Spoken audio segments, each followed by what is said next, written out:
Dear friends, आप सबका know the law channel में स्वागत है।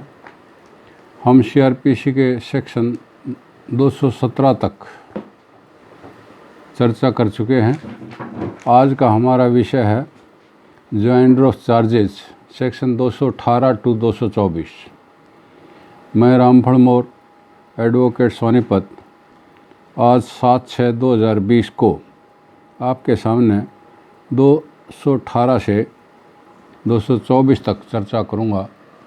आशा है कि आपको यदि मेरी वीडियो पसंद आए तो आप इसे लाइक करेंगे और चैनल को भी सब्सक्राइब करेंगे ताकि आपको समय पर अगला लेक्चर मिल सके।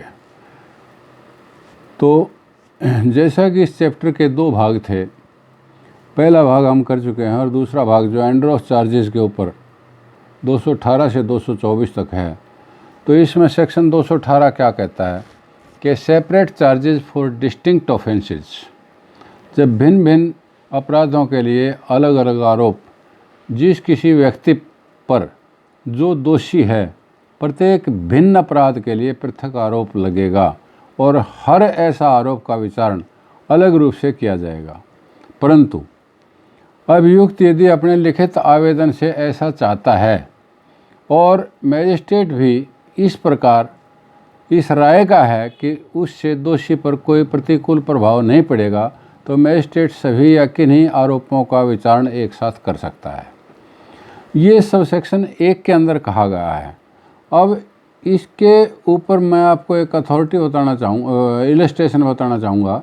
इलस्ट्रेशन क्या है कि A is accused of theft on one occasion, एक मौके पर उसने चोरी की, and of causing grievous hurt on another occasion, बाद में दूसरे मौके पर चोट मार दी। तो A must be separately charged and separately tried for the theft and causing grievous hurt. क्योंकि ये भिन्न भिन्न आरोप हैं तो भिन्न भिन्न जो है मतलब चार्ज होगा, भिन्न भिन्न ट्रायल होंगे। तो इस प्रकार से अब सब सेक्शन 2 की तरफ हम आते हैं। सब सेक्शन 2 इसका क्या कहता है, जो उपधारा 1 में कोई बात धारा 219, 220, 221 और 223 के प्रोविजंस के ऑपरेशन को प्रभावित नहीं करेगी। यानी जो हमने पीछे के सेक्शंस पढ़े हैं 219, 20, 221 और 223, वो जो प्रोविजंस हैं उनका ऑपरेशन जो है जिस तरीके से होगा उसके ऊपर इसका कोई प्रभाव नहीं होगा। तो बेसिक रूल क्या हुआ कि for every distinct offence of which any person is accused there shall be a separate charge and every such charge shall be tried separately. ये इसका बेसिक प्रिंसिपल हुआ। The strict observance of the rule may lead to multiplicity of trials, therefore exceptions in suitable cases have been provided by section 218(1) proviso 219, 220, 221 और 223। अब जो है हम इस तरीके से एक और इलस्ट्रेशन के ऊपर चर्चा करते हैं कि ए ने चोरी की एक मौके के ऊपर, एंड उसी दौरान में जैसे वो अंदर बढ़ा, वहाँ पर जो है चोरी कर रहा था, तो चोरी करते दफ़ा मकान मालिक की आँख खुल गई। मकान मालिक की आँख खुल गई तो उसने चोर चोर चिल्लाया, उसने उसको रॉड मार दी और फिर भाग लिया बाहर। बाहर 2 आदमी और खड़े थे, एक गली के एक नुक्कड़ पर, दूसरा दूसरे पे, कि उस साइड से कोई आदमी आवे तो चोरी करने वाले को अलर्ट कर सके। उस चोर चोर की आवाज़ के ऊपर वो जाग गया, जागने चौकीदार भी जाग गया। चौकीदार जब उसको रोकने लगा तो चौकीदार को भी चोट मार दी।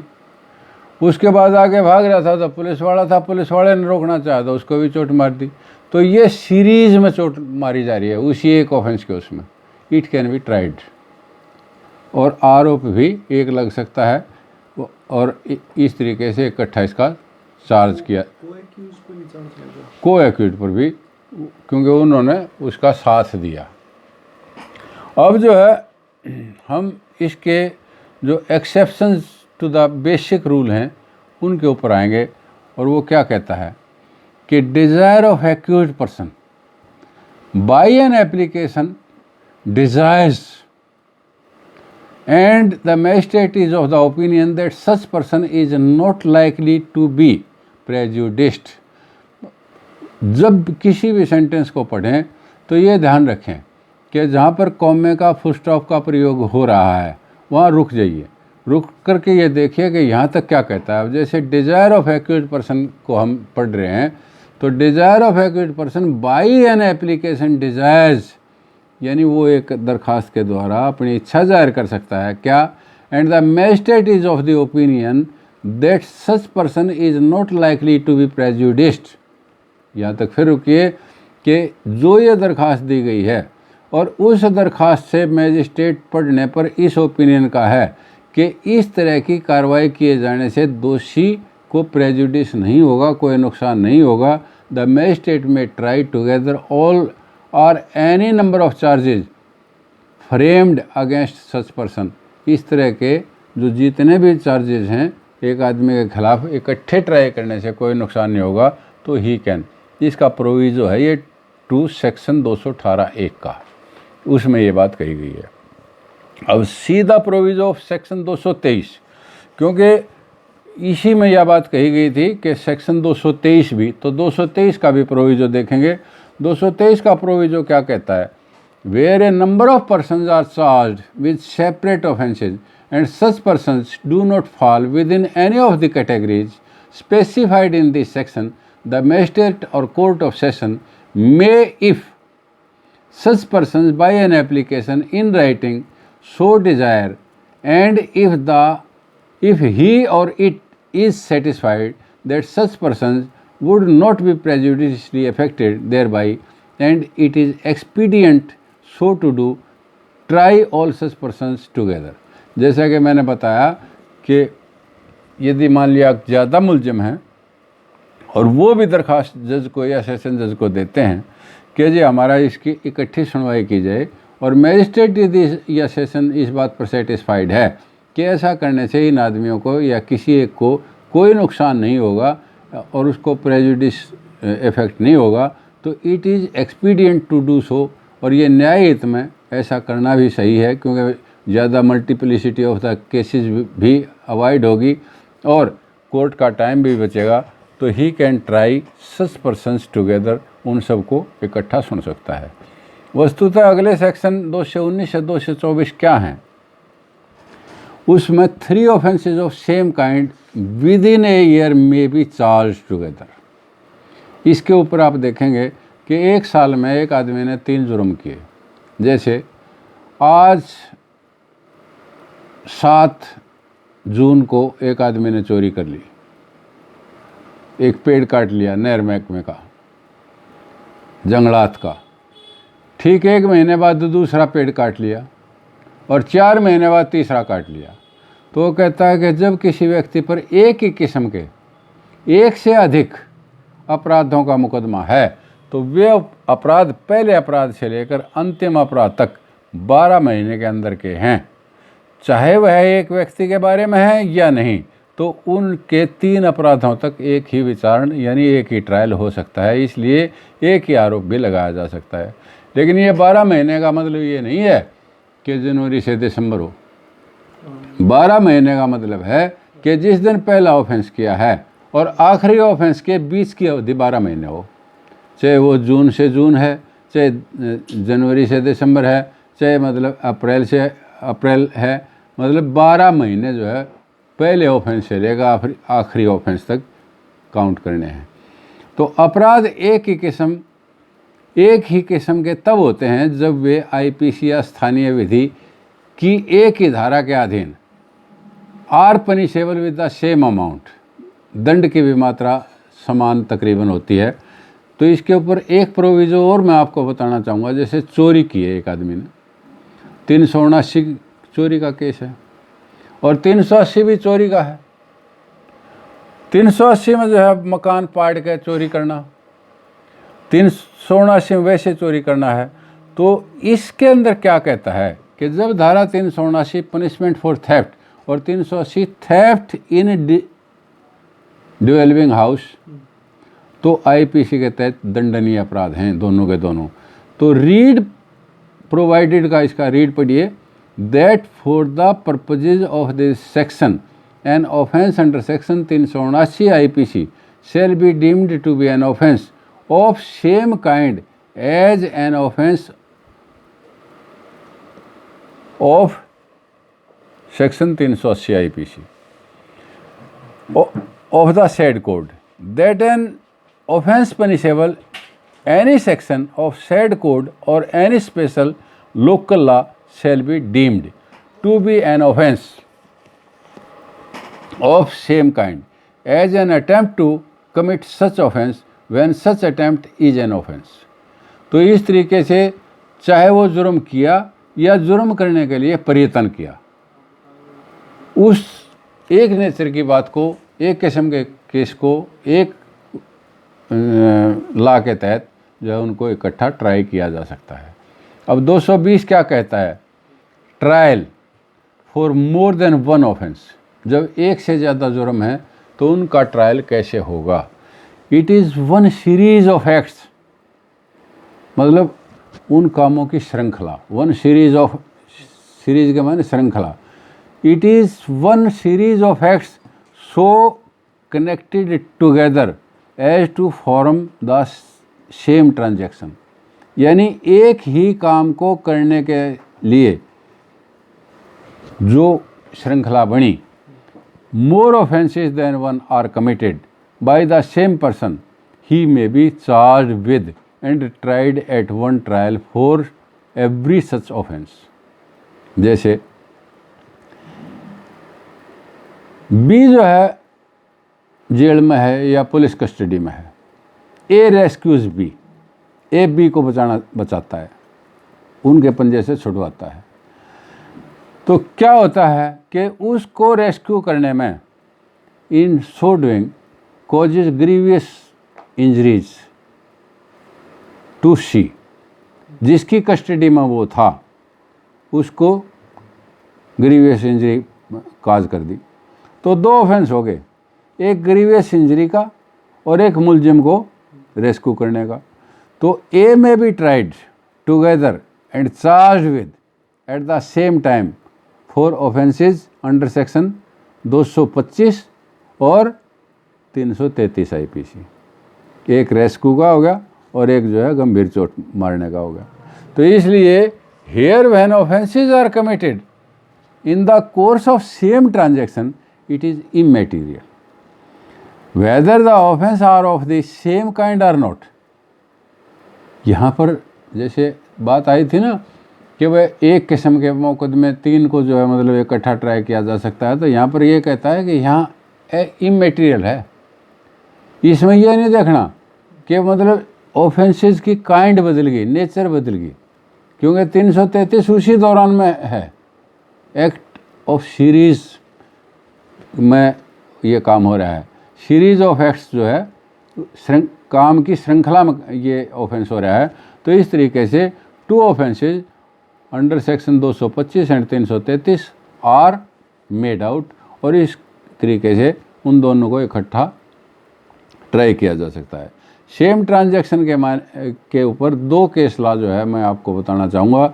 AIR 1963 सुप्रीम कोर्ट 1850 और दूसरा 1988 क्रिमिनल लॉ जनरल 238, ये कलकत्ता हाई कोर्ट का जजमेंट है। इसलिए इस 220 को पढ़ने के साथ साथ इन दोनों जजमेंट्स को पढ़ें तो ये बात बहुत क्लियर हो जाती है। अब थोड़ा सा और हम आगे चलते हैं। जैसे एक ऑफेंस के बारे में 2 FIR दर्ज होगी। Second FIR arises as a consequence of the offence in the first FIR। They are same merely because separate complaint are lodged, they can be clubbed together and one charge sheet could not be filed। तो इसलिए इसके ऊपर है 2014 एक supreme court cases criminal page 309। अब जैसा मैंने आपको पहले बताया था कि 3 आदमी एक गली में खड़ा हो गया, एक दूसरा गली में दूसरी साइड में खड़ा हो गया, एक अंदर जो है घुस गया और वहाँ पर चोरी कर रहा था। चोरी करते दफ़ा जो है बर्तन गिर गया, आवाज़ होगी, मकान मालिक की आँख खुल गई, उसने चोर चोर की आवाज़ लगाई, वो अपने बचाव में उसने उसको राड मारी। तो ये क्या हुआ, चोरी का एक ऑफेंस। दूसरा राड मारी, हो सकता है कि वो राड ऐसी लगी हो मारने की नीयत से कि वह 307 बन गई। तीसरा, जब बाहर भाग रहा है तो चौकीदार ने रोकने की कोशिश की, चौकीदार को चोट लगी, 323 बनी। ज़्यादा चोट लगी तो दूसरा ऑफेंस भी बन सकता है। फिर पुलिस वाले के ऊपर प्रहार किया, 332 353 भी हो सकती है कि उसको ड्यूटी के दौरान बाधा पैदा की, वो उसको रोक रहा था, वो ना हुआ और उसके ऊपर पब्लिक सर्वेंट के ऊपर जो है मतलब वो किया। तो इस तरीके से कई ऑफेंस हो गए और वो सारे के सारे क्योंकि एक सीरीज में किए जा रहे हैं इसलिए ये सारे इकट्ठे ट्राई किए जा सकते हैं। अब जो है मैं 220(2) के ऊपर बात करूँगा। 220(2) क्या कहता है? When a person charged with one or more offense of criminal breach of trust or dishonest misappropriation of a property as provided in subsection 2 of section 212 or in subsection 1 of 219 is accused of committing for the purpose of facilitating and concealing the commission of that offense or those offenses, one or more offenses of falsification of accounts, he may be charged with and tried to one trial for every such offense. इसको थोड़ा सा ध्यान से समझें कि पहले हम 212(1) को याद करें। 212(1) क्या कहता है? 212(1) कहता है कि particular as to time, place and person. जब हम चार्ज लगाते हैं तो सारी चीज़ें देनी हैं। टाइम के में जो है दोनों चीज़ें आ जाती हैं, डेट भी और समय भी। Particulars as to time, place and person, यानी किस आदमी को चोट मारी, विक्टिम कौन था, कहाँ मारी, किस टाइम मारी, वो सारे पर्टिकुलर्स जो है चार्ज के समय, स्थान, व्यक्ति, विक्टिम जो आदमी है और वस्तु जिसके संबंध में जुर्म हुआ, क्या दोषी को सूचित करने के लिए कि उसके खिलाफ क्या चार्ज लगा है, ये सारा पर्याप्त है।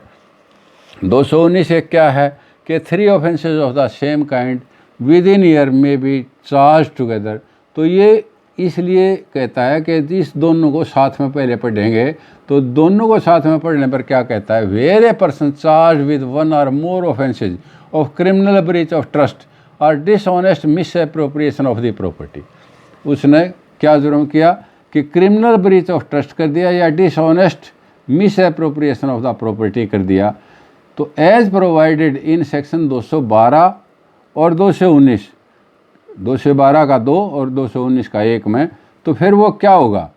Is accused of committing for the purpose of facilitating. Facilitated होता है, जैसे कई बार आदमी कहते हैं ना कि आई फैसिलिटेट यू, कॉन्ग्रेचुलेशंस का दूसरा शब्द जो है पर्यायवाची फैसिलिटेट है। तो यानी फैसिलिटेट के माने बधाई देना, और इसके माने क्या है? फैसिलिटेट जब यहाँ प्रयोग किया गया है तो इसके माने जुर्म को आगे बढ़ाने के लिए, एंड कंसीलिंग या उस जुर्म को छुपाने के लिए। The commission of that offence or those offences, one or more offences of falsification, झूठी बात के लिए, ऑफ अकाउंट। जैसे एक आदमी सोसाइटी के अंदर जो है लगा हुआ है, साल में 3 बार जो है मतलब झूठा रिकॉर्ड बना दिया और मतलब गबन कर लिया, मिस एप्रोप्रिएशन गबन कर लिया, अकाउंट झूठा बना दिया, फॉल्स अकाउंट तैयार कर दिया।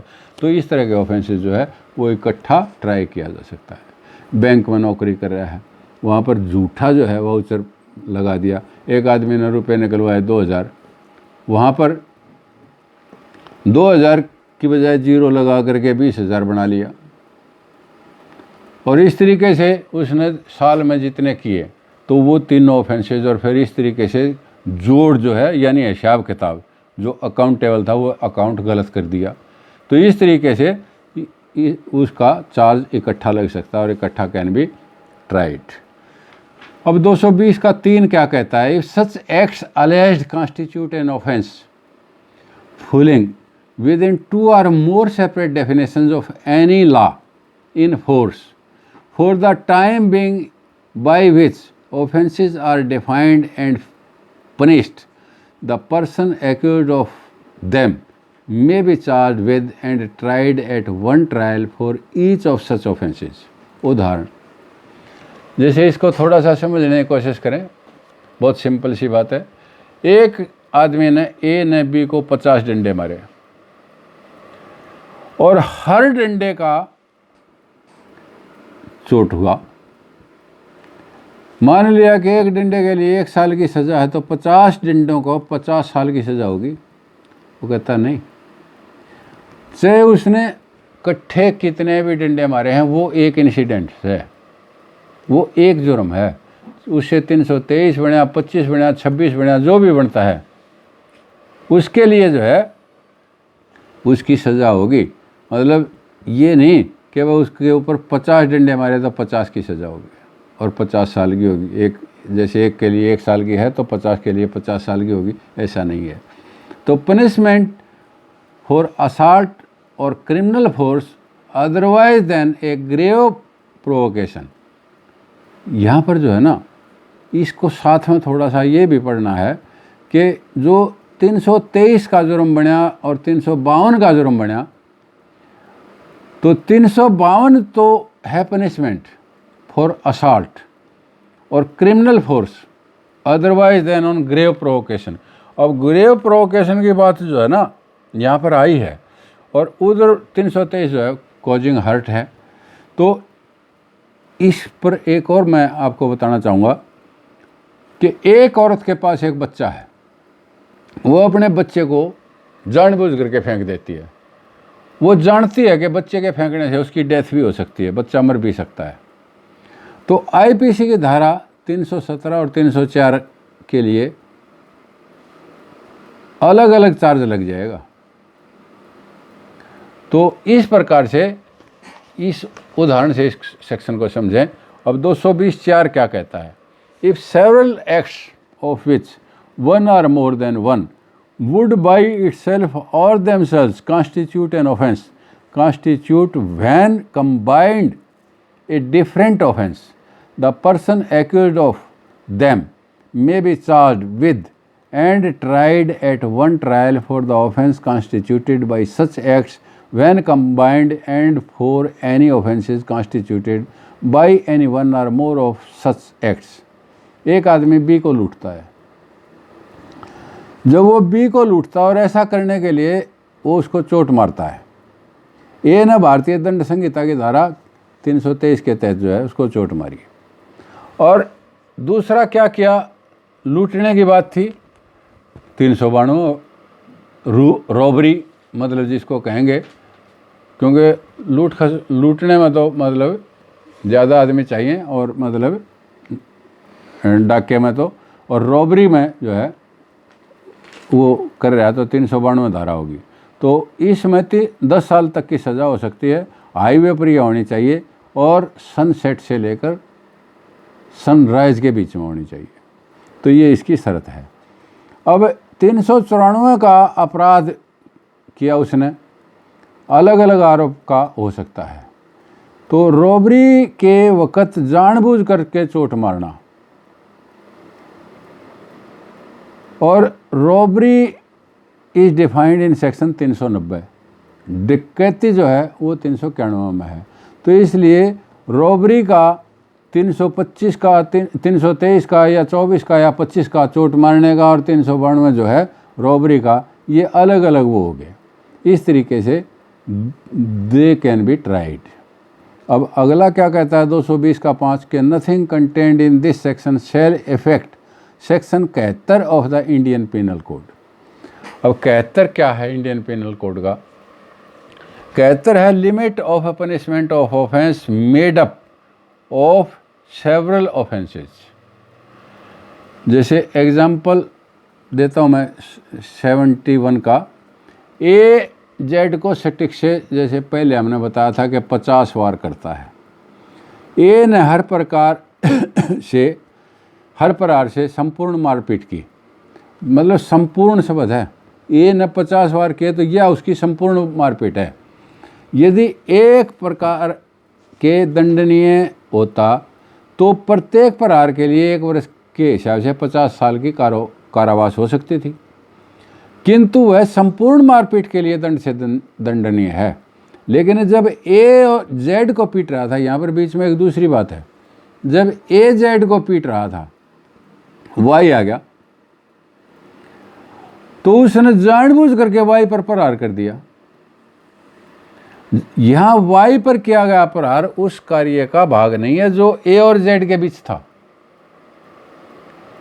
तो ये दूसरी लड़ाई आगी वाई के साथ, और जानबूझ करके किया गया प्रहार हो गया।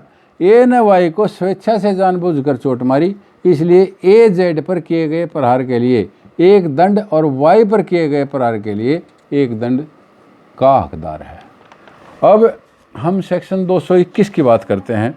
221 क्या कहता है कि where it is doubtful what offences has been committed, जहां किसी एक काम से बाय सिंगल एक्ट या सीरीज ऑफ एक्ट्स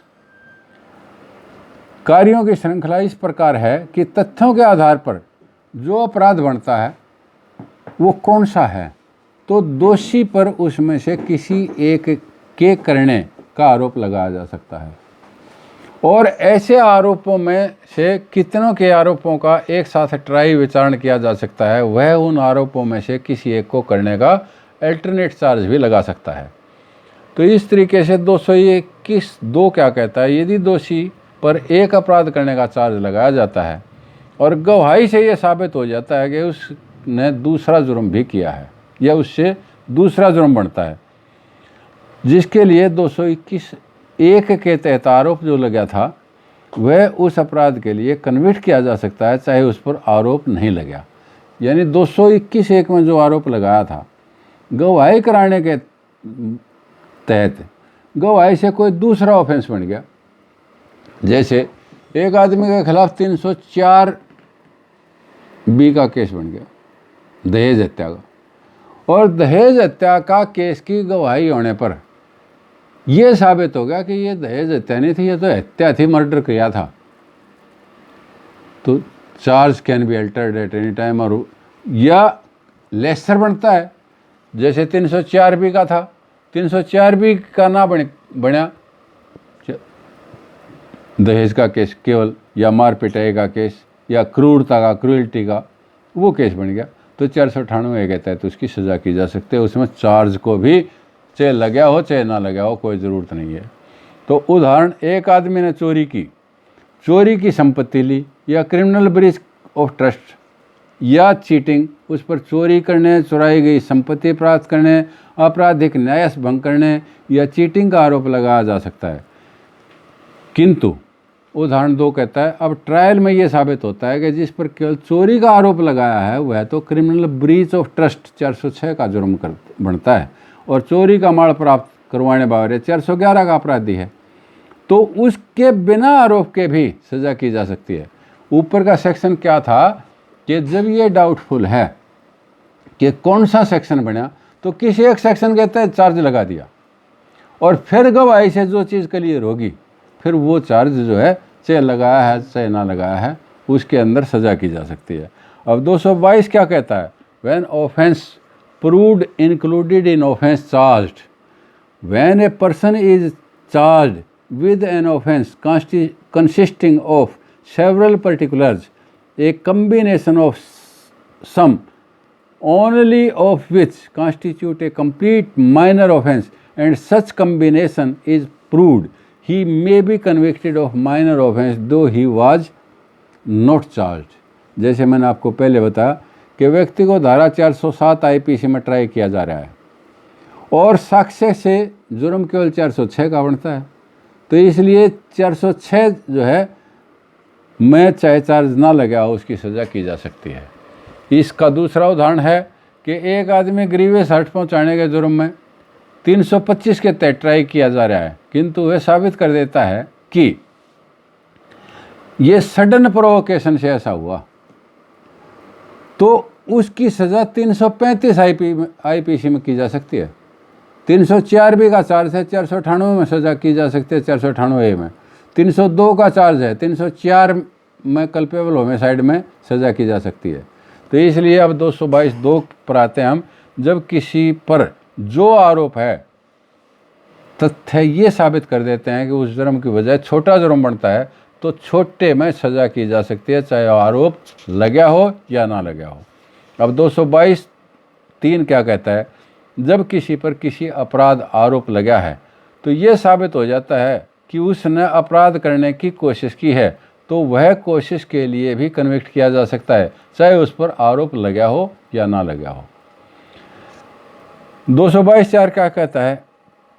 अब जब छोटे अपराध में सज़ा की जाती है तो ये नहीं माना जाएगा कि छोटे अपराध की कार्रवाई शुरू करने के लिए अपेक्षित शर्तें पूरी नहीं की गई, यानी for initiation of the proceedings in respect of that minor offences have not been satisfied, यानी ये नहीं उस जो कार्रवाई चल रही थी उसी के तहत जो है वो हो सकता है, अलग से कार्रवाई केवल छोटे अपराध में जो सज़ा की गई है उसके अनुरूप कार्रवाई नहीं की गई, इट इज़ नॉट नेसेसरी। जैसे हैवी व्हीकल वाला लाइसेंस से लाइट व्हीकल को चला सकता है, तो इसमें ये बात, इसको इस उदाहरण से भी थोड़ा सा समझ लें। अब 223 क्या कहता है? 223 कहता है कि व्हेन पर्सन्स में बी ट्राइड ज्वाइंटली, जब आदमी इकट्ठे ट्राई किए जा सकते हैं, इकट्ठा ट्रायल हो सकता है। किन किन का हो सकता है? कि एक ही जुर्म के सभी व्यक्ति जिन पर एक ही ट्रांजैक्शन के दौरान कार्य किया, जैसे एक गली के एक कोने पर खड़ा था, दूसरा गली के एक कोने पर खड़ा था और एक अंदर जा कर के चोरी कर रहा था, तो तीनों को इकट्ठा ट्राई किया जा सकता है। दूसरी बात, वे जिन पर जुर्म का अपराध है और वो जिन पर अपराध को उकसाने का काम किया, यानी एक जैसे लड़ाई के लिए 3 आदमी लठ लेकर चले गए, एक ने कहा ले लो आज बचने नहीं चाहिए, तो जो वो करे ले लो आज बचने नहीं चाहिए, वो भी उतना ही दोषी है, यानी उकसाने वाला। एक जो है मतलब वहाँ पर बैठ करके कह रहा है कि थारे आज बहु उड़े के जावे थी और फलाने ने न्यों कहा, जबकि कहा नहीं था, तो वो झूठ बोल करके उकसाने का, प्रोवोकेशन का काम किया, तो वो जो है वो भी उतना ही दोषी है और उस प्रोवोकेशन के ऊपर जो है मतलब झगड़ा हो गया, बात होगी। अब तीसरी बात क्या कहता है? कि वो आदमी जिन पर 12 महीने में संयुक्त रूप से एक किस्म के कई अपराध किए हों, जिनका 219 में हमने जिक्र किया था। चौथी बात क्या है? Persons of different offences in the course of same transaction, उनको भी इकट्ठा ट्राई किया जा सकता है। वे सब जिनके ऊपर चोरी, खसोट के माने एक्सटॉर्शन, चोरी, खसोट और चीटिंग, आपराधिक दुरुपयोग, क्रिमिनल मिसअप्रोप्रिएशन, और वे व्यक्ति जिन्हें अपराध द्वारा कब्जा ट्रांसफ़र किया जाने का आरोप है या कब्जा प्राप्त करके वस्तु को छिपाने का है और मुकदमा अपराध की अबेटमेंट या अटेम्प्ट किया है, उन सब को भी इकट्ठा ट्राई किया जा सकता है। और छठी बात है, वे आदमी जो धारा 411 चोरी का माल रखने के और 414 इन धाराओं से संबंधित किसी के अधीन जिस चीज़ का कब्जा उनके पास पाया जाता है, वो सारे इकट्ठे ट्राई किए जा सकते हैं। और सातवीं बात है कि अध्याय 12 में वर्णित जुर्म के तहत